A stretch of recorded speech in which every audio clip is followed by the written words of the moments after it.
ఆ రాముడు తండ్రి మాటని జవదాటని వాడైతే నా కార్తీక్ నా మాటని జవదాటడు అనుకున్నాను. కానీ ఏం చేస్తాం, నువ్వు అందరిలాంటి వాడివే కదా. భార్య మాటలు విని లొంగిపోయావు. ఆ భాను నటనని ప్రేమ అనుకొని మోసపోయావు. నాకు దూరమైపోయావు కదా. మీ భార్యాభర్తల బంధానికిచ్చిన విలువ ఈ తల్లికివ్వలేకపోయావు. నువ్వు ఆ ఇంటికి వెళ్తే నాకు దూరమైపోతావని ఆ రోజు నేను తెలుసుకోలేకపోయానురా. కానీ ఈరోజు నేను తట్టుకోలేకపోతున్నాను. నీకు నాకన్నా ఎక్కువ భాను అయిపోయింది కదా. వెళ్ళు, అక్కడే ఉండు. వీళ్ళందరూ అదే కదా కోరుకుంటున్నారు. వాళ్ళ కోరికని మన్నించు. ఇక నా బాధ అంటావా? కన్న కొడుకు మట్టిలో కలిసిపోయినప్పుడే నా గుండె రాయిలా మారిపోయింది. ఇప్పుడు ఆ రాయి మీద కన్నీళ్లు కారుతున్నాయి. కానీ నా గుండె బద్దలైపోలేదు. ఇంక చాలత్తయ్య, మీరు ప్రేమను చూపిస్తూ అంటున్న మాటలు శూలాల్లా పొడుస్తున్నాయి. ఆయన మిమ్మల్ని ఎంత అర్థం చేసుకున్నారో ఆయనని మీరు అంత అపార్థం చేసుకున్నారు. ఆయన తప్పు లేదని చెప్తుంటే మీకు అర్థం కావడం లేదు. అంటే తప్పంతా కూడా నీదే అని చెప్పి ఒప్పుకుంటున్నావా?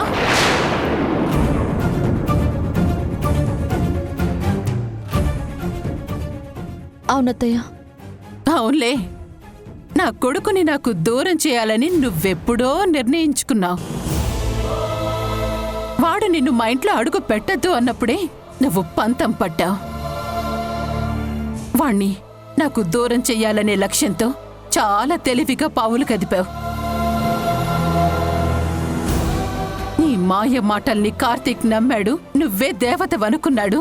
నీకేదో చెయ్యకూడనటువంటి ద్రోహం చేశాడని చెప్పి మదన పడ్డాడు. నీ ఇంటికొచ్చి నిన్ను బ్రతిమలాడుకున్నాడు. దాంతో నువ్వనుకున్నదంతా నెరవేరింది. ముందు వాడితో పడనట్టుగా నటించావు. తర్వాత నెమ్మదిగా వాణ్ణి నీ వైపు తిప్పుకున్నావు. నీ ఇంట్లో నాకు ఎంత అవమానం జరిగినా, మీరు నన్ను ఎన్ని మాటలన్నా సరే, వాడు నిన్నే సమర్థించాడు. నా వైపు వాడు మాట్లాడకుండా చేశావు. ఇలా నువ్వే గెలిచావని చెప్పి వెర్రవెగుతున్నావు. అది కూడా నేను గెలిచానని చెప్పి నీలో నువ్వే నవ్వుకుంటున్నావు. వాడు నీ సొంతం అనడానికి నీ కడుపే నిదర్శనం. నాకు దూరమయ్యాడనడానికి ఆ మౌనమే నిదర్శనం. ఇంకా ఎందుకిక్కడ? వెళ్ళండి. అది కాదత్తయ్య. ఒరే కార్తీక్, బానుని తీసుకుని నువ్వు వెళ్ళరా. ఇలా మాట అనుకుంటూ పోతే ఈ గొడవ ఎప్పటికి చల్లారుతుంది. అమ్మా, ఎవరిని వదులుకోలేని పరిస్థితిలో నేనున్నాను. నా వల్ల నువ్వు బాధపడ్డాను అనుకుంటే నన్ను క్షమించమ్మా. అంతేకాని నేనింకే తప్పు చేయలేదు. పదబాను.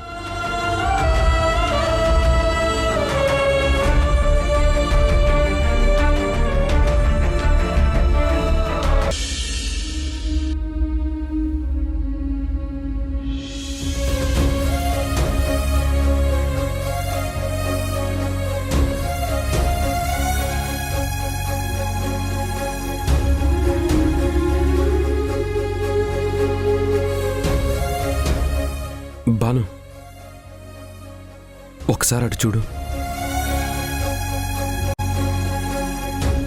చూసావా బాను, పచ్చని తోరణాలతో ఇల్లంతా ఎలా కలకలాడుతుందో. ఇంతటి సంతోషకరమైన సమయంలో మావయ్య కూడా చాలా ఆనందంగా ఉన్నారు. ఇప్పుడు ఆయన్ని బాధ పెడితే, ఈ విషయం తెలిస్తే ఆయన తట్టుకోలేరు. అందుకే అక్కడ జరిగిన విషయాలేవి మావయ్యకి చెప్పకు. ఏంటి బాను ఇది? నిజానికి ఈ మాట నేను మిమ్మల్ని అడగాలండి. కానీ ఆ మాట మీరు అంటూ ఉంటే మీకు కృతజ్ఞతలు చెప్పడం తప్ప నేనేం చేయగలను? మనిద్దరం వేరువేరు కాదు బాను కృతజ్ఞతలు చెప్పడానికి. కృతజ్ఞతలు పరాయి వాళ్ళకే కాదండి, ప్రాణంగా అభిమానించే వాళ్ళకు కూడా చెప్తారు. మీ విషయంలో నేను ఎన్నోసార్లు అపార్థం చేసుకున్నాను. కానీ అప్పుడు మీరు ఆ నీలిమ మాట విని నాతో అలా ప్రవర్తించారని నేను ఆలోచించలేకపోయాను. నా కోసం మీరు ఇంటికొచ్చినప్పుడు నేను ఎన్ని అన్నా మీరు భరిస్తున్నప్పుడు, నా ప్రేమ కోసం మీరు పరితపిస్తున్నప్పుడు నాకు అర్థమైంది మీ గొప్పతనం ఏంటో. అంతేకాదు, హం, ఇప్పుడు ఈ విషయం మీ గుండెలు పిండేస్తుందని కూడా నాకు తెలుసు. హం, అత్తయ్య అన్ని మాటలు అంటున్నా మీరు నా కోసం భరించారని నాకు తెలుసు. నన్ను దోషిని చేయకూడదని మీరు దోషిగా నిలబడ్డారని కూడా నాకు తెలుసు. కంటికి రెప్పలా కాపాడినట్టు, మనిషి నీడని అనుసరిస్తున్నట్టు మీరు నా కోసం ఇంత చేస్తున్నారు. కనీసం కృతజ్ఞతలు కూడా చెప్పుకోకపోతే నన్ను మనిషి అని కూడా అనరు. లేదు భాను, ఒకప్పుడు మా కుటుంబం మొత్తం నిన్ను బాధ పెట్టింది. అండగా నిలబడాల్సిన నేను కూడా నిన్ను అపార్థమే చేసుకున్నాను. అప్పుడు నువ్వు కన్నీళ్లు పెట్టుకున్నావు, కానీ మా మీద పగ పట్టలేదు. నువ్వేంటో తెలుసుకున్నాను కాబట్టి నన్ను నేను మార్చుకున్నాను.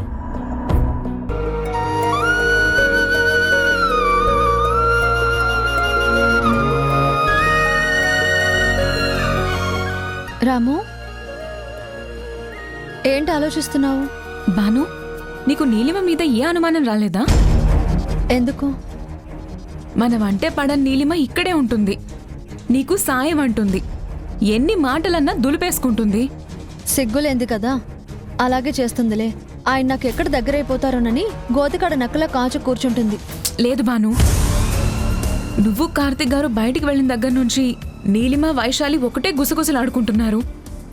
వాళ్ళేదో చేయబోతున్నారని అనుమానం వచ్చి వాళ్ళేం మాట్లాడుకుంటున్నారో తెలుసుకోవాలని నేను వెళ్ళాను. కానీ నాకు తెలియకుండా జాగ్రత్త పడుతున్నారు. అంటే ఏంటి నీ ఉద్దేశం? ఈ పెళ్ళాపడానికి ఏమైనా ప్లాన్ చేస్తున్నారా? అందులో సందేహం ఏముంది? వైశాలికి ముందు నుంచి ఈ పెళ్ళంటే ఇష్టం లేదు. ఆ నీలిమ నీ పరువు తీయడమే జీవితాశయంగా పెట్టుకుంది. రేపు పెళ్లిలో గొడవ పెట్టి ఈ పెళ్లి ఆపేసిందనుకో, నీ చేతుల మీదుగా జరుగుతున్న పెళ్లి ఆగిపోయిందని చెడ్డ పేరు నీకు తీసుకొస్తుంది. ఇంటి పరువు పోతుంది. అందరి ముందు నువ్వు తలదించుకోవాల్సి వస్తుంది. చెప్పావుగా, పరిస్థితి అంతవరకు రానివ్వను. అంటే ఏంటి? ఆ నీలిమని ఇంట్లో నుంచి పంపించేస్తావా? పంపించవలసింది నీలిమని కాదు, వైశాలి మనసులో ఉన్న దురభిప్రాయాన్ని. నా కూతురు పెళ్లి ఎంతో అపురూపంగా చేయాలి అని ఎన్నో కలలు కన్నాను. ఆ రోజు ఎప్పుడు వస్తుందా అని ఎదురుచూశాను. ఇంకా నా కంటికి వాళ్ళు చిన్నపిల్లల్లానే కనపడుతున్నారు.